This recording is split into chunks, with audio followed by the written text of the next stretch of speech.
हम लोग जो है नर्मदा सेवा सेना का निर्माण जो है आदरणीय कमलनाथ जी ने किया है। मध्य प्रदेश में 4 करोड़ लोगों को माँ नर्मदा जीवन देती हैं, पालती हैं और इतना ही पानी वो खेतों में देती हैं कि जिससे पैदा होने वाले अन्न से जो है मध्य प्रदेश के लोगों का जीवन चलता है। इस नदी से जो है मध्य प्रदेश की सरकार ने, शिवराज सिंह ने 2017 में कुछ वादे किए थे।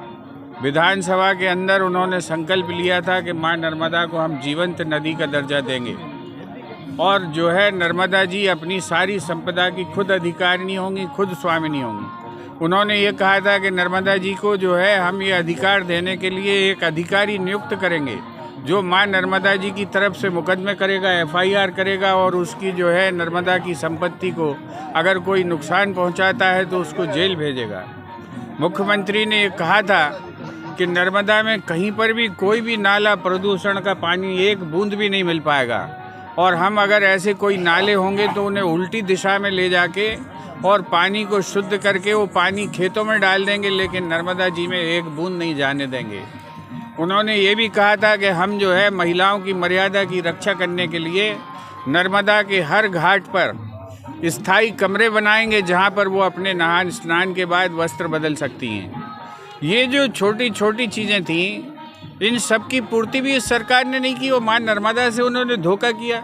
उन्होंने कहा था कि हम जो है नर्मदा के अंदर कोई उत्खनन नहीं होने देंगे, अवैध उत्खनन नहीं होने देंगे। जितनी परमिशन NGT देगी उतना ही काम नर्मदा जी के अंदर होगा, लेकिन इसके बावजूद नर्मदा जी की लूट, नर्मदा जी की जो है सारी की सारी पीड़ा ज्यों की त्यों है और उसे लूटा खसोटा जा रहा है। हम लोग जो है इसके माध्यम से एक जन जागरण अभियान चलाना चाहते हैं। जिन लोगों ने नर्मदा के साथ धोखा किया है, ऐसे लोग फिर से जो है शक्ति ना पा जाएं। मां नर्मदा के सामने हम लोग क्षमा मांगने आए हैं कि हम मध्य प्रदेश की जनता ने जो गलती से ऐसे लोगों को चुना था जिन्होंने मां नर्मदा से भी धोखा करने में कोई परहेज नहीं किया, ऐसे लोगों को अब हम नहीं चुनेंगे। मां नर्मदा हमें क्षमा करें। ये एक हमारी जो है माफ़ी आरती है, क्षमा आरती है, जिसके माध्यम से हम प्रदेश को ये संदेश देना चाहते हैं कि जो लोग नर्मदा जैसी माँ को, जिसको जो है जिसकी पूजा करने स्वयं गंगा जी यहाँ आई थी, जो शंकर की पुत्री हैं, उनके साथ अगर कोई सरकार, कोई व्यक्ति धोखा कर सकता है तो वो व्यक्ति इस मध्य प्रदेश के काम का नहीं है। इस संदेश को लेकर हम लोग नर्मदा सेवा सेना के लोग आगे बढ़ रहे हैं और इसमें हम नर्मदा जी की सेवा करेंगे। नर्मदा जी के अंदर जो है जागरूकता फैलाएंगे कि कहीं कोई गंदगी नर्मदा जी में प्रवाहित ना हो और जो नर्मदा जी के आसपास अवैध उत्खनन हो रहा है उसको भी हम रोकेंगे। इस सरकार ने 1 करोड़ पौधे नर्मदा जी के दोनों किनारे लगाने के लिए जो है एक प्रस्ताव पारित किया। 102 करोड़ रुपए का उस पर बजट रखा गया।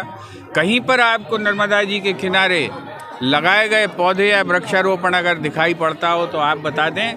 सारे जगह जो है बंजर भूमि पड़ी हुई है, लेकिन जो है 1 करोड़ पौधे लगाने के नाम पर भ्रष्टाचार कर लिया गया, पौधे खा लिए गए।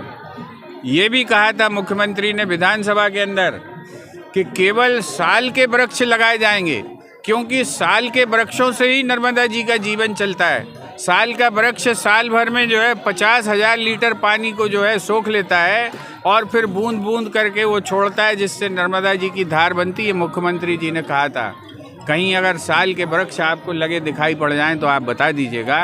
ये धोखा, मां नर्मदा से धोखा करने वाली पार्टी और लोग जब यहाँ पर मौजूद हैं तो उनको जो है हम लोग इस जागरण करने निकले हैं कि मां नर्मदा की रक्षा करना सबका काम है। वो हमारी जीवनदायिनी नदी है, हमारी सबसे बड़ी नदी है, चिरकुंवारी नदी है। स्वयं गंगा उसकी पूजा करने के लिए आती हैं। तो ऐसी नदी की रक्षा करना, उसका संरक्षण करना हमारा काम है, हमारा नैतिक दायित्व है, हमारा धार्मिक दायित्व है, हमारा सांस्कृतिक दायित्व है और इसी को लेके हम लोग काम कर रहे हैं, आगे बढ़ रहे हैं। आज हम यहाँ नर्मदा जी की क्षमा आरती करेंगे और नर्मदा जी से माफ़ी मांगेंगे कि हमारे प्रदेश में एक ऐसी सरकार थी जिसने आपसे धोखा किया।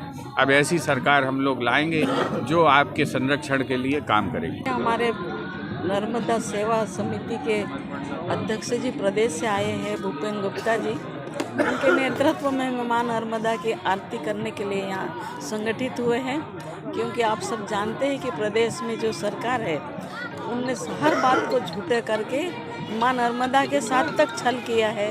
तो हमारी सरकार जब आएगी तो माँ नर्मदा के साथ हम माफ़ी मांगकर माँ नर्मदा की सेवा करेंगे। हर क्षेत्र में हर तरीके से हमारी पार्टी जो है माँ नर्मदा के चरणों में नमन करते हुए उनकी सेवा करेंगे।